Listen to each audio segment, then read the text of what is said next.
Hello, hockey fans across the United States and Canada, and welcome to the ACHA Preseason Show, where tonight we're going to take a look at all things ACHA. But before I do that, Brandon Coburn joining us, the color voice of the Liberty Flames, the Magic Man, Patrick Strawn, and then Liberty D1's all-time point scorer, Dave Semenina. Guys, thanks for being on the show with us tonight. Thank you. Have you. Well, kind of give you a rundown of what we're going to take a look at here tonight. We're going to review the ACHA champs, Arizona State, and the really dominant season that they had. Along with that, a coaching carousel, a lot of coaching changes over the summer that we don't typically see. Some of the top recruits coming into the ACHA. We'll take a look at, in our opinion, what is the top 30. And then we're going to have a hangout, a Google Hangout to be exact. Corey Haga joining us along with Chris Perry and Andy Goydich. And then we're going to kind of put ourselves on the hot seat and answer some of your questions via Twitter. Hashtag us at ACHA Preseason. We're going to take the top 5 or 6 and hopefully answer some of the questions that you may have. But guys, right off the bat, let's take a look. ASU, just dominant last season. They played absolutely phenomenal. They were kind of the first team in a while to break the curse of #1 and win the championship after having the #1 ranking. And they also kind of continued the trend of being the #1 defensive team in the league to go on to win the Murdoch Cup. Yeah, absolutely, and I think you said it. The curse of #1 was something that I think plagued a lot of #1 teams. As remember, Lindenwood was the last team to go into the national tournament, not only start the season #1, but then end the year #1. So not only did they break that curse, but as you talked about, every #1 team prior to that lost earlier and earlier and earlier each year. So I bet you it was really good for them to get that monkey off their back, because not only were they the top defensive team, top offensive team too. Only team to score 200-plus goals. That is amazing. Dave, along with them winning the Murdoch Cup this year, but they also kind of sweep the top trophies. Like, how many teams can actually do that successfully year in and year out? Like, it's amazing the season that they had. Absolutely. You have the Coach of the Year in Powers, you have the Rookie of the Year in Levin, and then you have the Player of the Year in Dolinsky. That's hard to beat. Again, now that Coach Powers is back, all the questions of can he win at Nationals, those have been answered. He can, and look out for him this year. Also, they lose Dolinsky, but you know what? We saw him without Dolinsky in the lineup, and they were just as strong. They scored by committee. And then you have the Rookie of the Year coming back in Levin, your goaltender. You know he's going to be good, and again, this is his sophomore year. Look out for this kid. Whenever you come back for another season, you're obviously going to lose some assets. But Brandon, in your opinion, can this team do it again? Absolutely. Why not? This team, yeah, they lost some big boys. They lost their Kale Dolinsky, Mr. Hero, and Player of the Year. But you know what? They brought in some really big boys, and I'm not worried about this team at all. The guys that they brought in are more than capable, and there's also, the guys stepping up, the freshmen from last year. There's lots of leadership, lots of talent to go around. There's no reason why this team doesn't repeat. And they also got a talented bench boss. Earlier in the week, Dave Semenina had an opportunity to speak with Coach Powers. With defending championship coach from ASU, Coach Powers. Coach Powers, thanks for taking time out of your day. We appreciate it. Just want to get your thoughts on winning the national championship. It's been a while since the league has kind of come together, but just tell us what it was like to win the national championship. Well, it was great. It's been a lot of hard work by a lot of people, obviously, for years here at Arizona State. We've had a program for now almost 30 years. So to see the culmination of so many people's hard work result in what's been our goal for a long time was really cool to see. It was a fun off season, a fun summer when you have the trophy in your hands and you can flash a championship ring and see the memories that are created by all your kids and see them enjoy it. It was really special. Now, after winning a championship, a lot of teams will kind of go into a funk where they kind of slump. What are you going to do to get your team to avoid that and compete again for another national championship? Well, I think we have the advantage of being incredibly deep again. And so, everything results off of what happens in practice. And I think at any level in any sport, your success when the big lights come on and it's game time, it's predicated off of practice. And so our guys know their spots aren't safe. Just like last year, every day they show up to the rink, they have to earn their spot. And if they get outplayed in practice, they're not going to be in the lineup. So I think that constant backside pressure, just like we had last year, created a sense of urgency every day they come to the rink, and that should carry over into games. So, tasting what it's like to win a national championship, what I can tell you is that our guys and the coaching staff, we don't want to give that up, and it's not in our plans to give that up. Now, we know that you're losing a couple of your key players. I know your captain's gone, a couple other key components. How are you going to find guys to fill those roles? Yeah, we lost some big guys. We lost the National Player of the Year, Kale Dolinsky, our 3-time captain, Colin Heckel, Brian McGinty, and Danny McAuliffe from the World Games team, and on and on. So we lost some really good players, but we think that we, had a lot of guys that we kind of kept in the stable and didn't let showcase their true abilities last year that we're going to let out. And then B, we had a tremendous recruiting year again. So, we've looked really good in practice. I think we have a chance to be even better than we were. Now let's talk about your conference. You guys have a very tough conference. Some argue that the Central States is a little better. What are your thoughts on that? Well, Central States League is a great league. It's deep from top to bottom. They have great programs in that entire league. Our conference is also very good. We're new, so we're still trying to really establish our identity, I think, as a national power. But in my opinion, I think that us and Oklahoma are arguably the two top teams in the country from a talent standpoint, and just having those two teams alone, and then when you add, UCO and Arizona, both national tournament teams, and the Colorado schools are really coming on. They have two very dedicated coaching staffs that do well recruiting and are working hard for their organization. So, I think we're there with anybody in the country, but at the top half of our conference is as good as anybody's, and in my opinion, probably better. We have to agree with the fact that, they had so much depth last season. How many teams can really afford to do what they do? And that's the fact that every single guy, really, from lines 1 through 4, are battling for their spot in the lineup.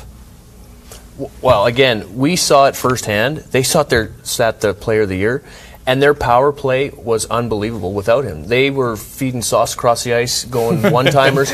I mean, it was impressive to watch. So if he thinks they're better, it's going to be scary to see that power play. Yeah. Now, Coburn thinks they can repeat, but they, like he just said, they lost some quality people here. Do you really think, you two guys down there, the fact that, are they going to be able to kind of have that same night in, night out effort and just the same amount of talent in the lineup with losing, like Player of the Year, their captain, so on and so forth? They lost some really good hockey players. I think it will all start with Robert Levin, the guy on the back end manning this defense and in net. He's going to have to be the focal point defensively for this team if they're going to have the top D again to get the job done. Because as we said, last 4 championships, all top D. So he's got to get it done. But also, as you said, they lost a lot of core leadership. So now the young guys have to step up. As we said earlier, 6 of their top 10 guys are freshmen. So it's going to be hard to bring back such youth, without having that veteran leadership. Are you that impressed with Levin, though? I'm curious, because, yeah, he's Rookie of the Year. Yeah, he's a good goaltender. I'm not saying he's not.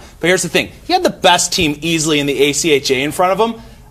Is he really that good, or is just the team in front of him that's playing so well he only has to stop one shot, the rebound's cleared, and boy, he's a first-shot goaltender that does it really well? If he lets in less goals than the other team, he's a good goalie. The Grant Fuhrer philosophy. You know what I'm saying? Grant Fuhrer did it with the Oilers, and they had a dynasty. Think about it. You let in one less goal than the other team, you're a good goalie. You win games. That's what it's all about. It's about winning games, and he can win. Also, they have young guys, rookies or freshmen or sophomores, but those are older guys. They're veteran. They're experienced. They know how to play the game. Let's get honest, or let's be real here. It's such an easy school to recruit for. Who does not want to go to the desert? Yeah. And I think Coach Powers has this team being the hot ticket in Arizona. Forget the Arizona Coyotes. It's all about the Sun Devils because, boy, they have just been dominant. Well, stay tuned with us. When we come back, we're going to take a look at the coaching carousel that happened this offseason in the ACHA.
Welcome back to the ACHA Preseason Show. This offseason, a ton of coaching moves, more than you've probably ever seen before in the ACHA. And to be exact here, I believe we have 7 coaches changing zip code, and we'll take a look at them here. Kind of starting off, Adrian brought in Rob Hodnicki from Eastern Michigan. Delaware bringing in Rocky Romanella. Arizona getting Chad Berman, that used to be with Robert Morris as an assistant coach. Colorado bringing in Jeff Nightenbach. He was a former Buffalo himself. Colorado State getting Eric Siness. He was a former coach of the year at the Division II level. Used to coach Colorado State as well. At Westchester, we had Bill Swall. And Ohio, boy, the Mike Keenan of ACHA, coaching everywhere, is going to be Sean Hogan. And actually, before we get into the coaching carousel here, Dave had once again the opportunity to speak with head coach Sean Hogan of the Ohio Bobcats.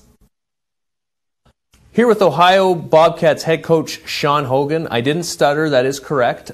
Sean, talk to us about the transition from Arizona to Ohio this year. Well, it's been great. Like I said, I've been to Athens quite a few times as a coach in the past. I've always been impressed with the tradition and the fantastic hockey teams that have come through Bird Arena. I remember long ago when I was at Oakland University with my assistant coaches, we were at Bird, and I always thought to myself, man, this would be a great place to live and coach. And we was lucky enough to be presented with the opportunity and lucky enough to get the position, so I'm pretty excited about it.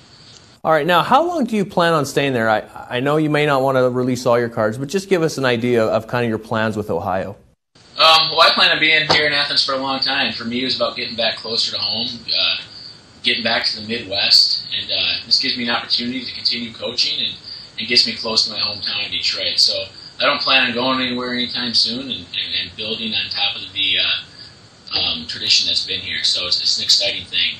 I've been real lucky with hockey. It's taken me a lot of places. I've coached in the state of Wyoming, had a chance to live there. Got to coach in NCAA Division I at Western Michigan, where we got to compete for an NCAA Division I championship, and then I had a great opportunity in the desert in Arizona. So it's a well-rounded experience, and if I stayed at one place that entire time, I might not have had all those different experiences. So it's been great for me. All right, now being in Ohio, you're in a new conference. It's a very tough conference. What are your expectations and goals for this year?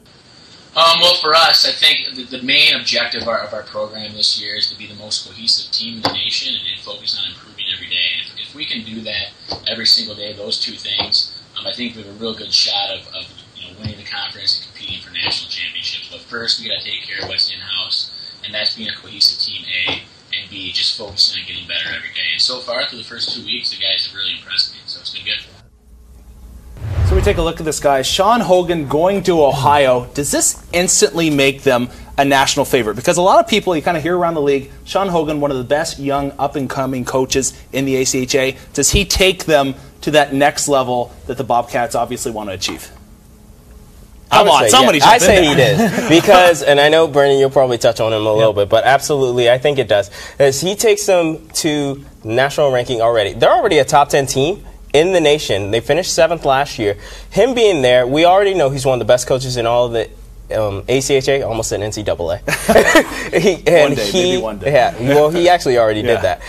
But I think he's just going to propel them. We saw how he did the good job in Arizona. I can already tell. The established program in Ohio, he's just going to take it up and up. But that's their third coach in 3 years. That's tough. That is true. It's very tough, but at the same time, still returning a lot of good talent, only losing one key guy in that scoring in Brett Agnew, and then also Sean Hogan has a solid returning recruiting class. So that's going to be huge for him. But he also spent the year recruiting for Arizona. Yeah, so he doesn't have his recruits at Ohio. He has some of them, though. He got hired early in the game. Chad Berman's going to be the guy that's going to get those solid recruits in Arizona. How do you think he's going to do with them? This guy, Chad Berman, he said, I'm done with spending the winters up in Illinois. I'm heading down to the sunny desert there in Arizona, and I think he's going to have a tremendous impact for this team.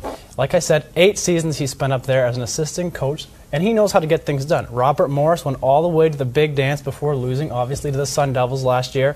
But I don't know, it's tough coming in as a new coach, trying to fill in the big shoes that Hogan's leaving behind.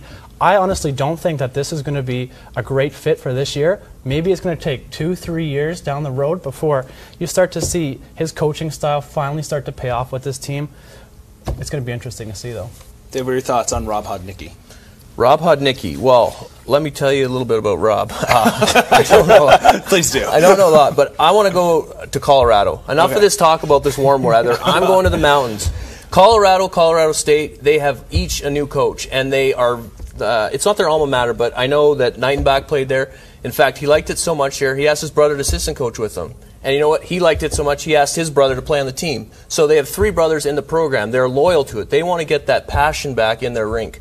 Also, at Colorado State, you got Eric Sunnes, 27 years coaching. This guy knows the game of hockey. He knows how to win. When he was the D2 coach, he took it to the Nationals, won the West Coach of the Year. So this guy's also going to be good. They've moved their rink 5 minutes closer to campus. So now you're going to get a little more fans. It's going to get a little more crazy in Colorado on game nights. For just 5 minutes. Yeah. Hey, kids don't want to travel, especially when it's snowing out. Yeah. You know how it is. But again, they'll go to a rink to watch a game, especially the way Sonny's coaches. Again, I can't wait to see this Colorado system, especially with the rivalry. They're going to push each other to the limit, I think. Pat, one of our favorites, MF Sherman, leaving the Blue Hens, coming in is Rocky. How do you think he's going to do? I think he's going to do great. I mean, after all, he's got the name Rocky. Who doesn't like Rocky? I heard his assistant coach actually is Adrian, so it's going to be even better for them. And plus, he's returning a lot of talent. The biggest thing that that Rocky said that was going to be huge for them was their goaltending. That was going to be the hugest thing. It's going to be a tight 3-way battle between all 3 netminders. So that's huge for them. Yes, you lose Zezut, the All-American, and Volanino, but at the same time, still returning a lot of solid talent in DeAngelis and Redgott, and also you brought in 6 new freshmen that are going to be huge for this club. You take a look at this list. Which coach is going to have the biggest impact on his new team? I'll take this one. I want to get back to Rob Hodnicki. You mentioned it earlier. I'm saving him for this time, all right? This guy is a leader. He's a winner. When he played for Adrian, their NCAA Division III team, he won the Docking Leadership Award. Right there speaks volumes of itself. Again, he showed leadership as a player and as a coach. He helped out at Eastern Michigan. He helped recruit. He was the associate head coach. So this guy knows the league. He knows how to recruit. He knows how to win also. He was 59-1 as a player for the Adrian Bulldogs in regular season. That's impressive in his own. Lose 1 game in 4 years, I'd take that any day of the year. Absolutely. I think I'm going to one-up you, though. Also, a guy whose former alma mater is going back to it is going to be Romanello. I think he knows the tradition that fans will expect there at UD, so that's going to be huge. He said it's going to be a bit of an adjustment going from an assistant coach to head, because this is his first head gig, but still, since he's from that area, he knows how to get things done in Delaware. Plus, he's familiar with this conference, being an assistant coach at Rutgers, so that's going to be huge. And he spent time not only NCAA playing and coaching, also spent time in the junior circuit coaching. So that's huge for recruiting as well for him. Everybody likes negativity here, and in the world, it's what sells. There always seems to be a coach, no matter what league you're in, that doesn't fit well with his team. Do you think it's going to happen this year in the ACHA, kind of with the coaches that have come in? Or one of these guys going to falter and the team's going to have a poor year? I'm going to go ahead and disagree with Pat. You would. Who's Delaware losing? Their top 2 point getters. Yeah, okay. Zezut, how long has he been there? So they'll score by committee this year. Since Zeus. No, guys, let's be honest. Losing your top 2 goal scorers, it hurts you anytime. Yeah, but they'll still score by committee, because when you have those top 2 goal scorers, I said DeAngelis, Raggett, and also Skitcan, and also Zucker, who's coming in. That's a freshman. Who are their line mates? Zezut? Probably. No, actually, Zezut was on the top line and Volanino was on the second line, so they didn't even play together. Okay, well, again, let's be honest. They are going to have to concentrate on D. But eventually they're going to have to score a goal. That makes sense because they're a defensive first team. So we will see. We will see. All right, we're going to have to hold off on this one. When we come back, we'll take a look at some of the best up-and-coming players in the ACHA. We'll be back with the ACHA preseason show in just a moment.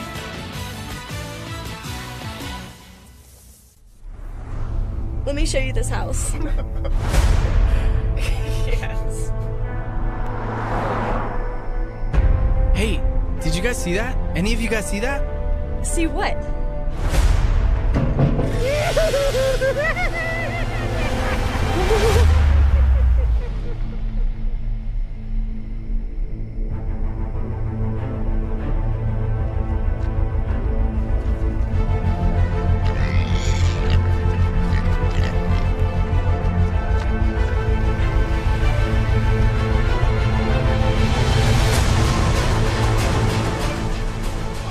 What is this place?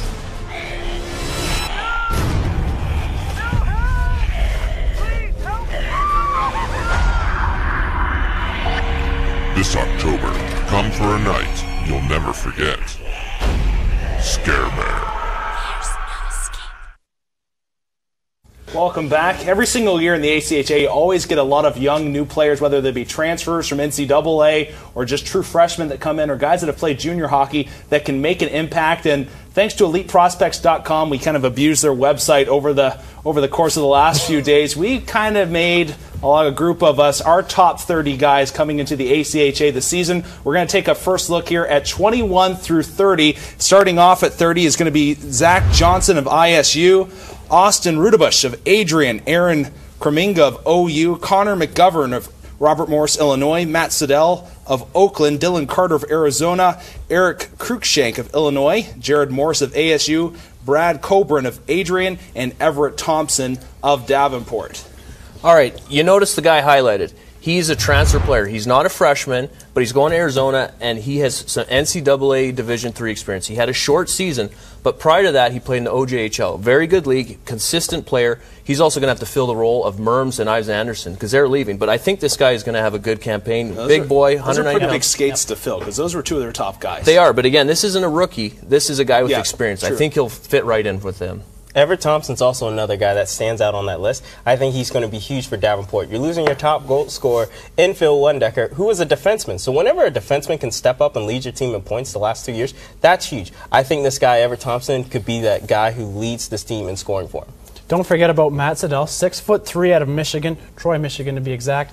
He's got some great size, and Oakland really needs this. Like, he could be the answer to prayers because, let's be honest, they didn't have the greatest year last year. They need someone with some size. They need someone who can put the puck in the net. I think he brings both of those to the table. All right, let's take a look here at numbers 11 through 20, that is. We start off at 20, Connor Maley. We've also got Michael Hales.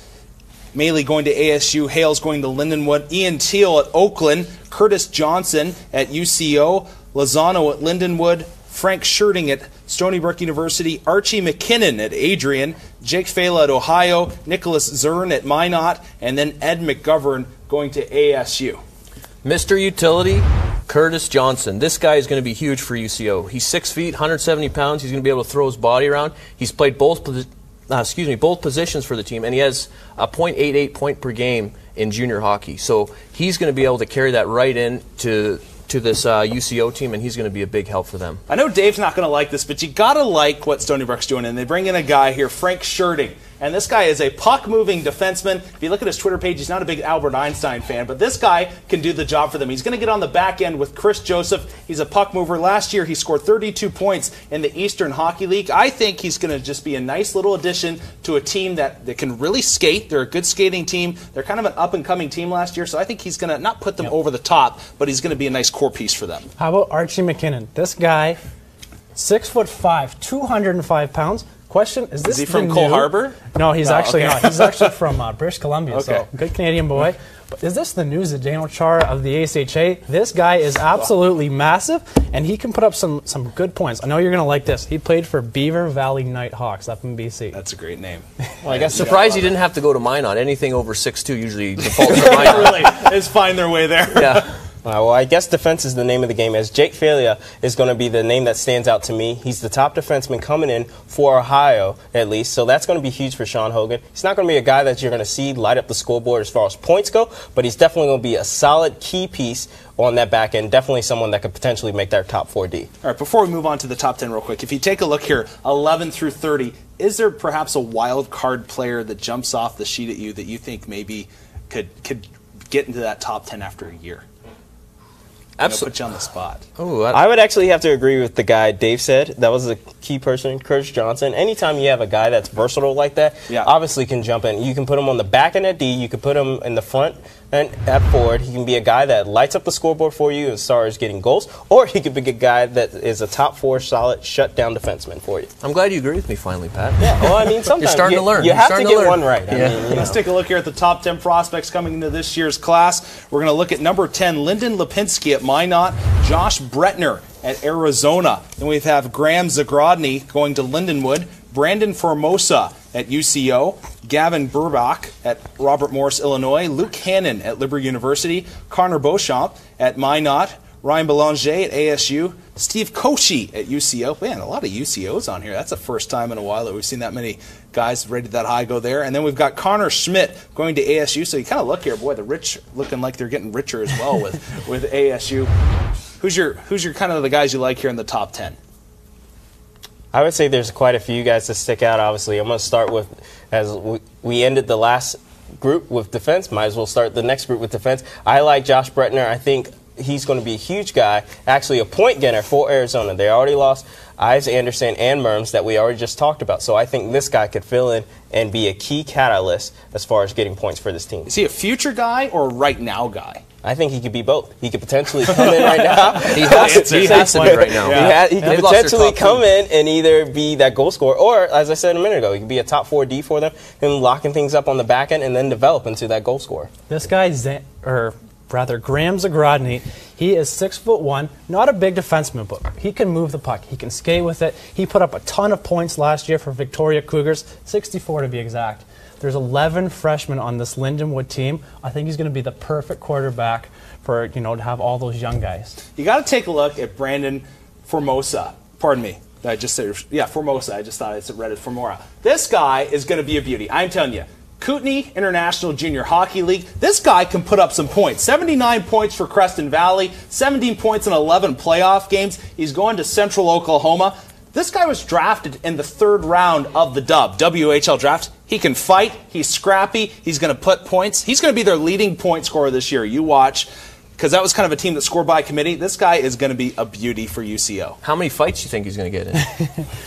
The coach is going to pull the reins back on that, obviously. But. All right, we haven't talked a lot about Robert Morris, Illinois. They lost a lot, but I think they found their guy in Gavin Burback, captain of the Sioux Thunderbirds. The guy can score 87 points in 56 games. That's impressive. 48 goals alone. So this guy is a leader and he can score. So that's a great combination, and he's going to fit in nice with this Robert Morris, Illinois team. Mm-hmm. Hey, don't even forget about the goaltenders here. You got this guy, Connor Beaucamp.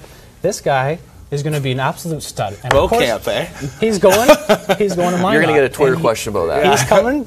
Hold on. He's coming from Alberta. He's going to love having that beaver on the sweater there in Minot. Let's take a look here at some of the top classes, or what you guys thought were the top 5 classes this year in the ACHA. And you guys kind of go back. Number 1 is going to stay number 1. Arizona State here getting the nod. And then followed by Minot, and then University of Central Oklahoma, Lindenwood, and Adrian. What is it that you like so much here about these guys' classes? What is it about ASU? You lost some key guys, but what is it about their kind of significant people they brought in that you like so much? Well, I think it was the top. As we looked at our top 30 prospects, can't get that out. Yeah. 1 in 3 are ASU guys. They're bringing in a Fair State transfer and Connor Schmidt. This guy was on the team back when they were a top 5 ranked NCAA Division I team. That's huge. He was in their top 4D, so he's going to be a guy that likes to lay the body and also be a shutdown defenseman, probably play 30 minutes a game, which is really high. Then also you're bringing in Ryan Bollinger. This guy is supposed to be the best puck handler Greg Powers said he's ever seen. That's kind of impressive to see, especially since they just lost a guy in Cale Dolinsky. And this guy's going to be even better. That's amazing. I can't wait to see Bollinger play along with Belanger. Who do you think is going to be your impact guy this year? My impact guy is Koshi. Steve Koshi of UCO. They have a lot of good players coming in, but this guy, again, he has NCAA Division I experience. So you can kind of see throughout the league, they're starting to recruit good players. Again, this guy has over 200 BCHL games. That's a great league. Yeah. Guys go from there right to college, right to the show.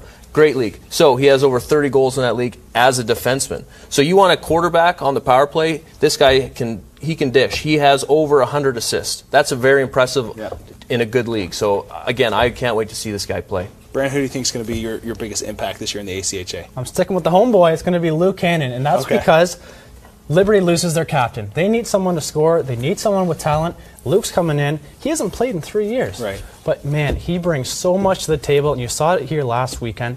He can slow the game down, and he's just honestly in his own world sometimes. Got, like Dave said, some of the best mitts that you're ever going to see. Great stick handler, and just because of the talent he's bringing in along with the leadership, I think he's going to be a huge impact player for Liberty. Pat, and you think the #1 team last year also gets the #1 prospect. You believe in your heart that Connor Schmidt is the guy? I believe he is. I think he can be the guy that locks up that defense for him on a strong defensive team, as we already talked about. They were top defensive team in the league last year. He just makes them that much better.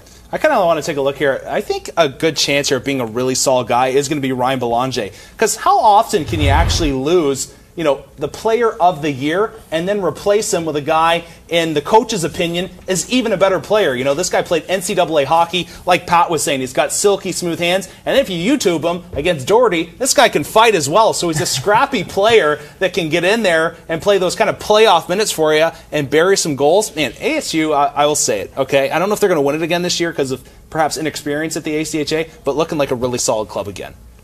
It's good to see some of the other teams like Lindenwood. Yeah, and UCO. I'm happy for Central Oklahoma. They're getting so many guys back. Lindenwood, they're up in the 10th. It's good to see them getting some good guys. They need to get back in the top 5.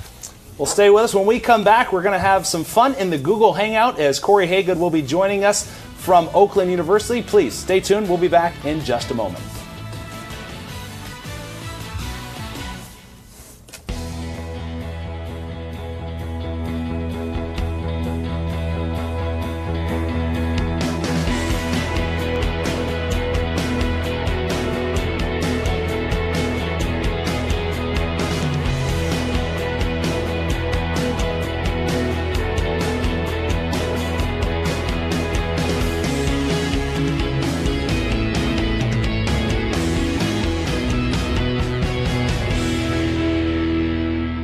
We are the dreamers, the game changers, the freedom fighters, and the melody makers. We are a university that doesn't just graduate scholars. Any college can do that. We train champions from all fields of study and all walks of life to be influencers on a global scale and make a difference for God. So here's your invitation. Here's your invitation. Your invitation. To the largest Christian university in the world. Liberty University, one of the nation's largest nonprofit educators. Welcome back to the ACHA Preseason Show. We take a look here. Joining us right now is actually Corey Haygood. We apologize to Andy Goydich along with Chris Perry. We've tried to get them on this thing, but I think they got sick of seeing all the Liberty commercials and jumped off. We apologize for that. But hey, Corey, thanks for joining us.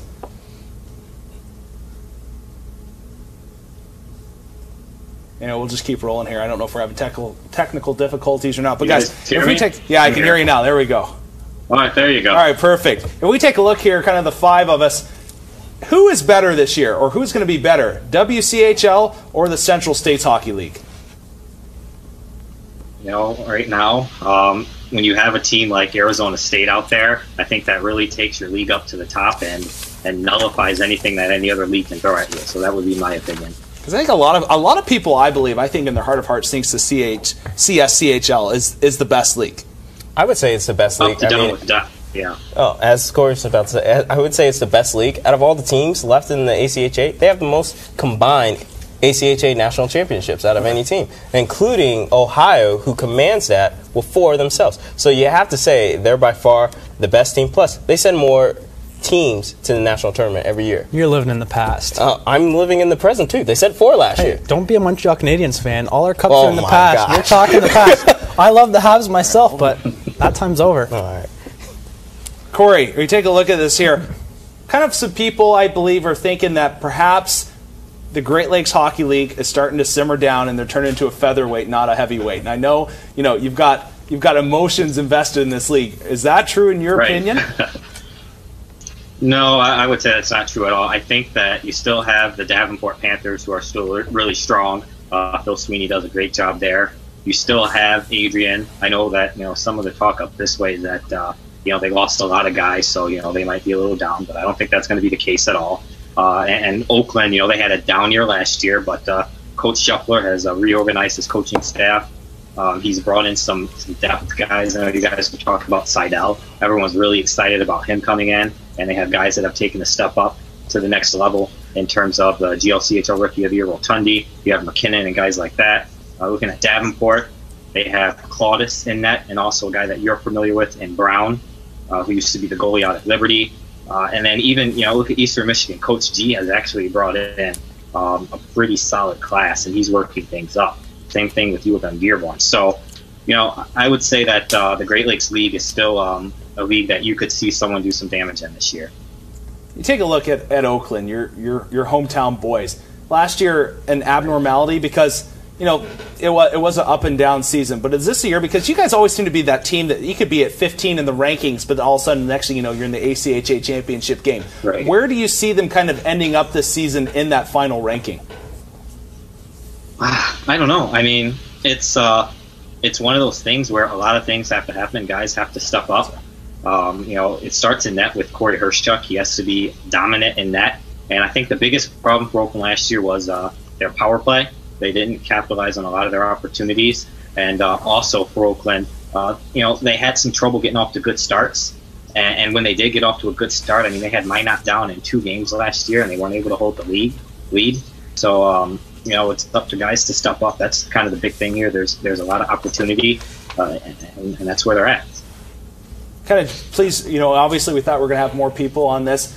Let's kind of jump into some other topics. How hard do you guys believe it is for, I'm going to say this, kind of the first time in the ACHA, small market teams in the West, kind of like your Colorado State, and even Arizona, how hard is it for them to compete in the ACHA, and your guys' opinion, everybody's opinion here, kind of with all the travel, so on and so forth? Well, the Michigan, I think they have a big advantage because they're so close. So travel isn't that much of an issue. But again, when you go to Arizona State, most teams have to fly there. They're not used to that. So by the time you take a flight, get your legs under you, it's a big difference, and you got to get adjusted to it. Now, clearly Arizona State adjusted to it very well when they travel. So again, they have shown it can be done. But if you kind of look at the ACHA, Corey, I'm kind of curious what you think. I kind of see them as a big market team, to be honest. You kind of look at Liberty, for example. I consider them big market. Even Minot, they're kind of getting into that area where obviously they have to travel a lot, but they're an established big program. Is it how much easier for kind of these big guys to get it going other than some of the smaller teams that perhaps don't quite have the same budget? That's just it. It's the budget. I mean, it would be great if everyone had the same budget and everyone had lots of money to throw around, because then we get to see some kind of different matchups throughout the year. We get to see more teams going out to play Arizona State and going out to play Arizona. Oklahoma, same thing. But I think, those are the big market teams right now. And certainly, I mean, in the past, you could look at the Michigan teams as being that, but right now I wouldn't say that. And, it seems like the ACHA goes in cycles, because you got Illinois that was dominant for years, and now they've kind of fallen down. So it's a cycle thing for sure, I think. Kind of curious to get your guys' opinion here, as well as over the next 4 years, some of the conferences in the ACHA obviously are going to change. Independents at one time were top notch, and then like we said, GL, CHL at one point was the premier conference in the league, and not saying they're nothing now, but they've kind of come down from that notch. Over the next 4 years, is there a conference that you guys kind of see going up into supremacy? You know what? I really like to see out west. Some teams, especially out in California, maybe some of the Division II teams start to make that jump, just because you got teams in Arizona, you got teams in Colorado. Let's get some of those other teams that are maybe out in the California area. They got tons in the D2.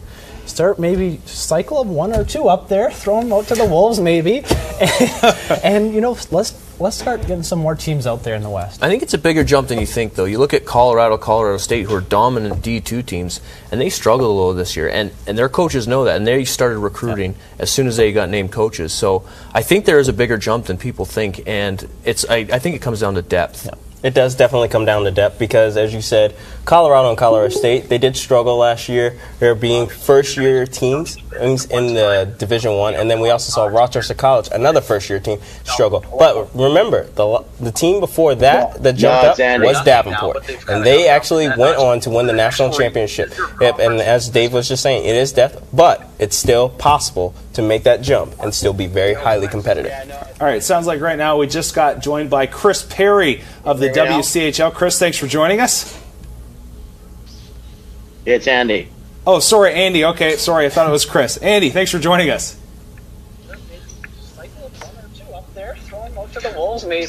Hey, Andy, I'm kind of curious. A lot of people say, that Okay, sorry, got caught off guard there. When we take a look at your team in the northeastern section of the United States, those conferences perhaps, people say are a little bit weaker. How do you view them? Because you get a closer look, obviously, than we do. Are they conferences that are currently on the rise, or is it kind of just as it is. They did struggle last year. Yeah, for sure. You know, we do have teams on the rise. You know, in the past couple of years, obviously the addition of Buffalo and Niagara really helped out, and those teams that have been struggling in the past couple of years, quite honestly, it's just about strength of schedule, and that's what they're trying to improve on right now.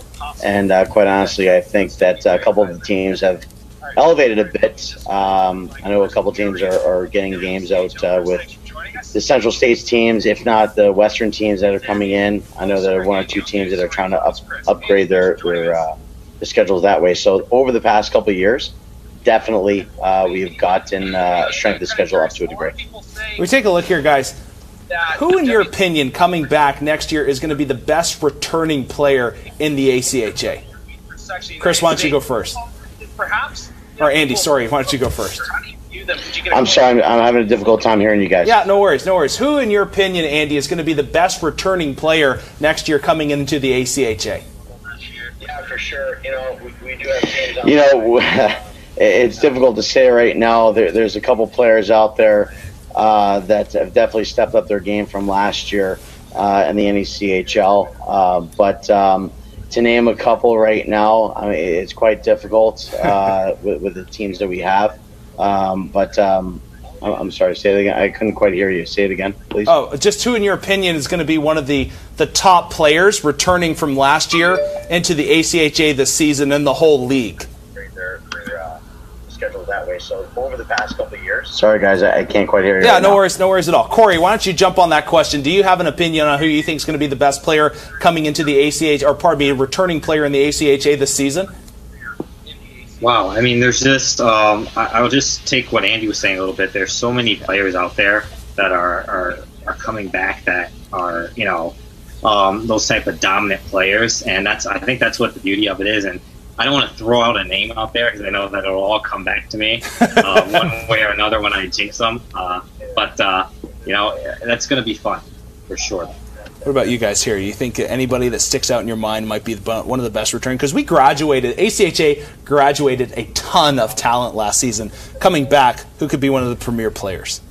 I got to say it's got to be the man in the pipes for the Cyclones, Matt Cooper. He's got to be it. He's the top goaltender. We talked about this all last year, how he is probably the top goaltender in the ACHA last season, which is kind of crazy because everyone would say Minot would have the top goaltender. But Matt Cooper stole a lot of games for Iowa State, and I think he is going to be huge for the Cyclones this season. I like Oklahoma a lot, and I like Jordan Greenberg. This guy is a stud. He's a two-way hockey player. He's reliable. The guy has 1.62 points per game last year. That's very impressive. Yeah. Over his career, he has 1.27, so you can see he's getting better. I also got to witness him firsthand score 2 shorthanded goals on us. So I know the guy can take care of his own end. He's every coach's dream. He can take care of his own end, and then he can put the puck in the net. I think this guy's going to have the best year. I think he's going to be the player of the year. Hold on. I think there's a good chance that you could see one of the top players in the league being a rookie this year. Just because you lost a ton of talent. You lost guys like McComb, and out in Arizona they lost Merms. Delinsky's gone. And Kotkamp's gone. And Windecker's gone. And tons of top end talent gone from last year. I think that one of the best players could be possibly a rookie. Let's throw it back out here. Andy along with Corey. Andy, why don't you go first? What do you see in your conference, maybe a change, or what do you think the future is of your conference over the next 4 seasons? Quite honestly, looking at, we have 10 teams right now that the strength of schedule is definitely, like I said before, increased. Niagara, Buffalo, Oswego, Syracuse has definitely made a push the past couple months as far as getting their schedule up to par, and quite honestly, those are the teams that are going to represent us well in the ACHL. In addition to a couple other teams that are not looked upon as being big studs right now, but they are playing tougher schedule, tougher opponents. So that's definitely on the up and up right now in our conference. The biggest thing the past probably 4 to 5 years with a couple teams coming in, such as the Buffaloes and the Niagaras and the Syracuses, is to really maintain or gaining a better strength of schedule. And that's the biggest thing with the 10 teams we have right now. All 10 teams have stressed that they want to play better teams. It's just a matter of getting the better teams to play them. So they definitely want to do what's right for the conference. And for the ACHA Division I. Corey, what about you? How do you see the GLCHL kind of going over the next 4 years?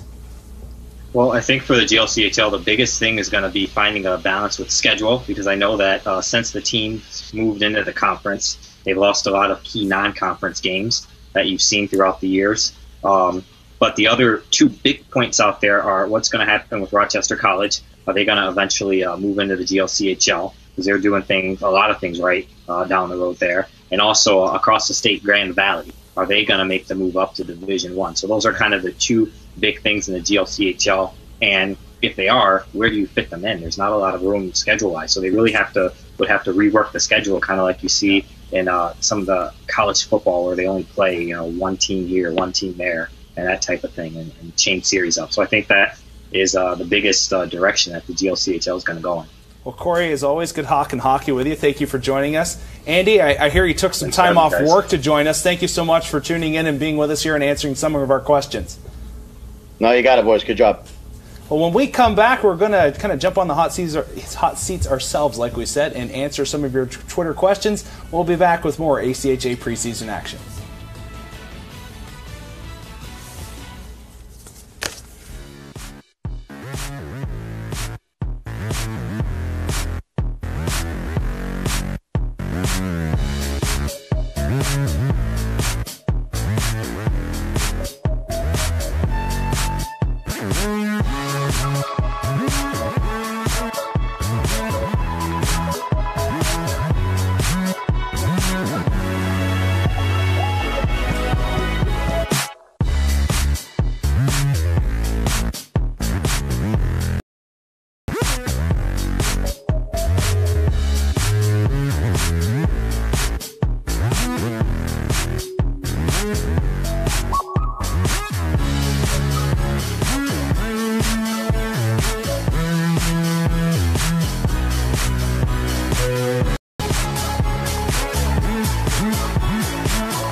All right, it's Twitter time. Let's get some of your questions in here. I'm sure Brandon's ready to answer anything you got. If we take a look at it here, I'm going to have to read it off screen. Arizona drives about 200 miles round trip for practice. Goodness sakes, until mid-October.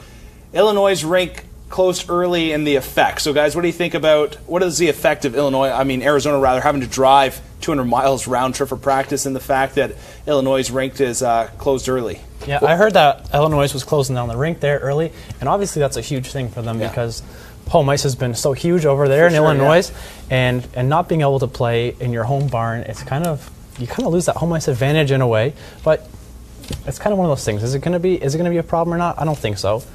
Have you ever been to Illinois' rink? That is the weirdest rink to play in the world. It is an old speed skating rink, so you have weird corners. It is hard to play. So they have a huge home ice advantage. So maybe this will help them later on in the playoffs when they get to the NHL-sized rink. So then they'll be a little more used to it. So it could help them. Also, Glad Fishbert wrote in, I know that he's following Sean Hogan to Ohio. He had enough of the desert also. All right, let's take here a look at the next question coming in. Why do you think so many quality junior players are now choosing the ACHA over NCAA? Corey, I hear you're still with us. Why don't you kind of throw in your input on that? Why so many quality players are now going to the ACHA over the NCAA? And I'll take that right off the bat. I think it's the fact that the ACHA now is starting to throw in almost nicer facilities. I'll be honest, one of the teams I can see the most is, the Liberty Flames, and they've got top-notch stuff. And I'm sure they're probably better than some NCAA D3. Corey, yourself as well, what do you think here? Why are so many junior guys going to the ACHA? I think one of the biggest things here, I know you're talking about comparing it kind of with NCAA D3, is that, when you have the NCAA D3, you can go there and kind of the thing that a lot of the coaches around this area say is that you can go to NCAA D3 and lose a lot, or you can come to one of the top teams that are around in the ACHA and win and be competitive. So I think that's one of the things that they're buying into that. They're seeing that the ACHA is a bigger deal than some people think it is, and that team such as what you guys are doing at Liberty and things that Davenport does in Arizona, Ohio, they do. People want to be a part of it. Let's take a look here at the next question coming up. Obviously, I kind of agree with him as well, though. It's very, very kind of a comfy lifestyle in the ACHA at some of those top programs. Next question. Who could we see as the dark horse to go deep in the ACHA this year? Written to us by Bob Boyer. Good guy. I actually know him. That's a great question. Who do you think? A dark horse? I don't know if they're a dark horse. They're not ranked very high right now, but they also we ranked them as the #2 recruiting class in Minot State. They have a couple brothers coming in who had over a point a game. And again, they played together. They know each other. They're twins, so I think they're going to have a huge impact on Minot. And although they're ranked high now, I think Minot's going to have a great year, and they could potentially get back to the national championship game. Definitely. Don't forget about Lindenwood, though. This team, 2 years ago, they were at the national championship game, and they brought in some really good talent. I think that this team is going to make a big jump up. They're going to be a top 10 team this year. I'm going to go off the cuff and not mention even a team that has a player in our top 30. I'm going to say Illinois. I know their rink is closed actually for a little bit, but as you said, Rhett, I think that could benefit them. Traveling a little later and then also waiting to get that home ice advantage could benefit them in the long run when it comes to playoff time. Plus, even though they didn't make nationals last year, this is a young team. Coach Rubini has been building this team up, and I think now they're ready to make that push, not only to the national tournament, but to be deep in the national tournament, too. Andy's still with us. Andy, do you have an idea? Who do you think could be a dark horse this year in the ACHA that could kind of jump up and surprise some people at nationals?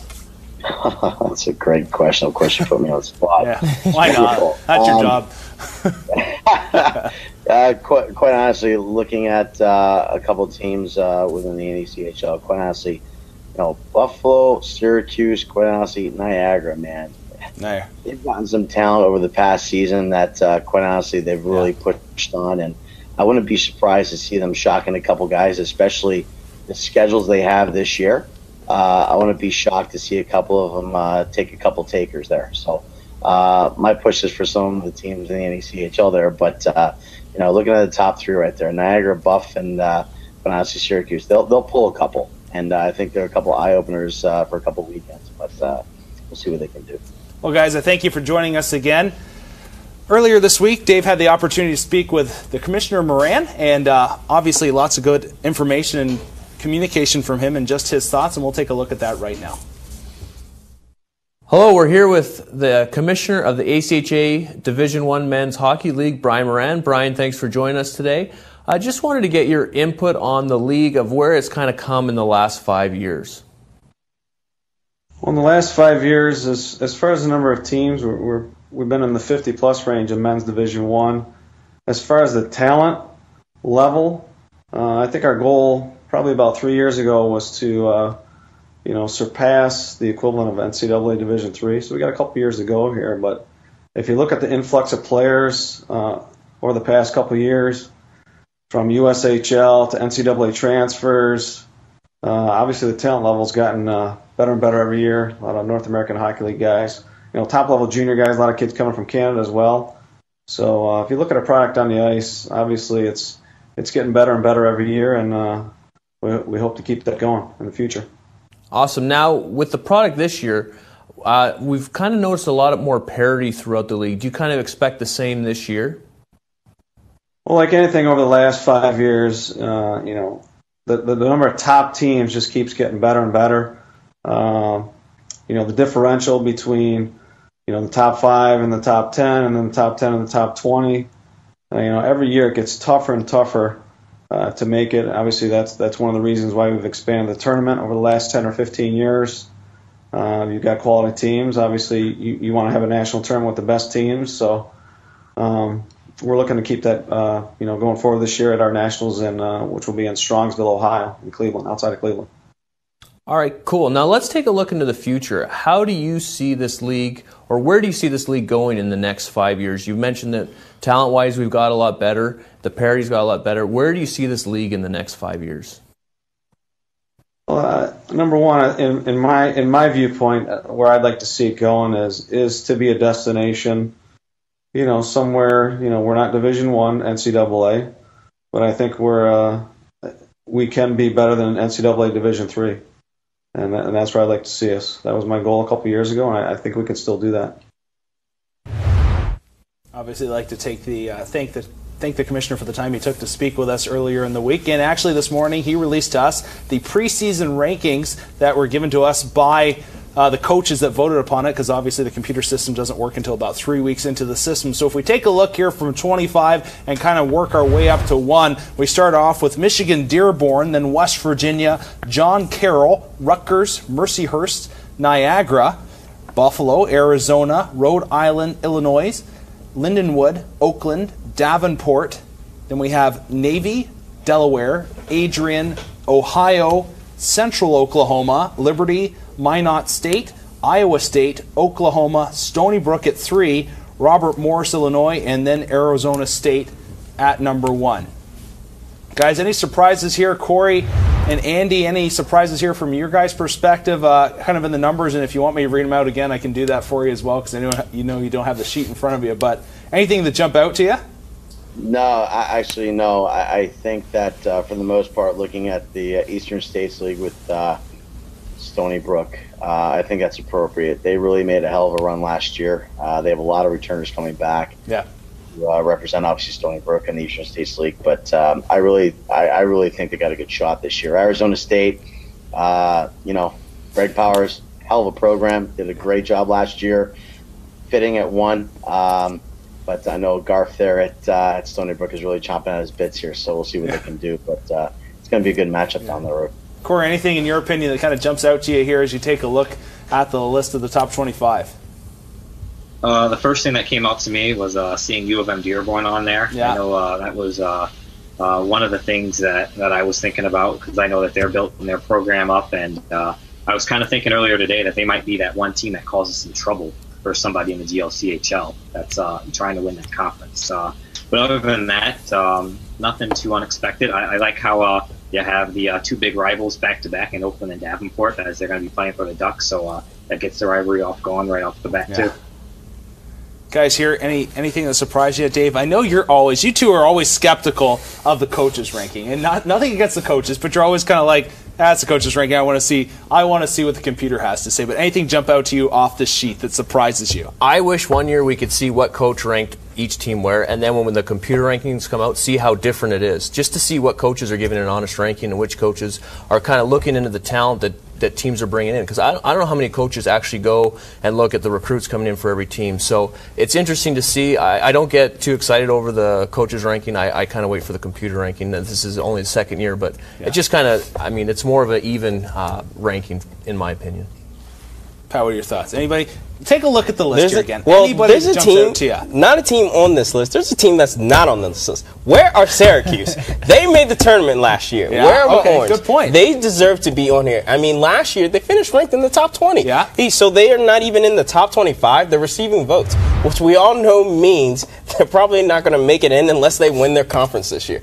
So pretty much they're going to have to do what they did last year again. So I feel like the biggest snub right now is the Orange. Forget about the snubs. This does not matter. This is a pat on the back. You haven't even played a game yet, right? You haven't earned anything yet in your rankings. Basically, it's just what the guys did last year, what the seniors, did, and freshmen coming in. They don't care if they're ranked 4th or 5th or 6th right now. They're ready to play the games and move themselves up that way. Yeah, but it's more of a bragging rights kind of thing right now, at least. Yeah, okay. There were some teams last year after the first computer ranking that kind of jumped up like 10 spots in the rankings. There's a team here, if you kind of take a quick scan, maybe through 19 through 15, Lindenwood, Illinois, Rhode Island, Arizona, Buffalo, that you could see jumping up another 10 spots this season. Got to go with Oakland, number 14. I think they're going to make a push up, and Lindenwood, like I've been saying all night long. I think the talent they brought in, they're going to go up some spots.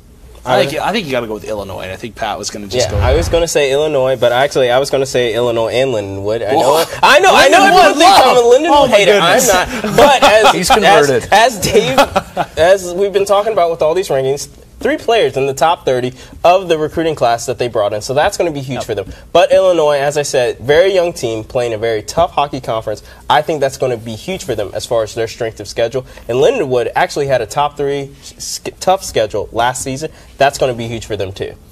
Oh man, guys, it's hard to believe how quickly an hour passes. Corey, so again, can't thank you guys enough, it seems like, here in this show. Thank you so much for joining us. Andy, once again, thank you for taking the time off work to be with us here to answer our questions. Well, for Dave, Pat and myself, we look forward to another year of ACHA action. Hard to believe, man, March is going to be here quick enough. We're going to see who the national champion is going to be for these guys. And we'd like to thank the Liberty University staff for helping us out. I'm Rhett McGibbon saying good night and God bless from Lynchburg, Virginia.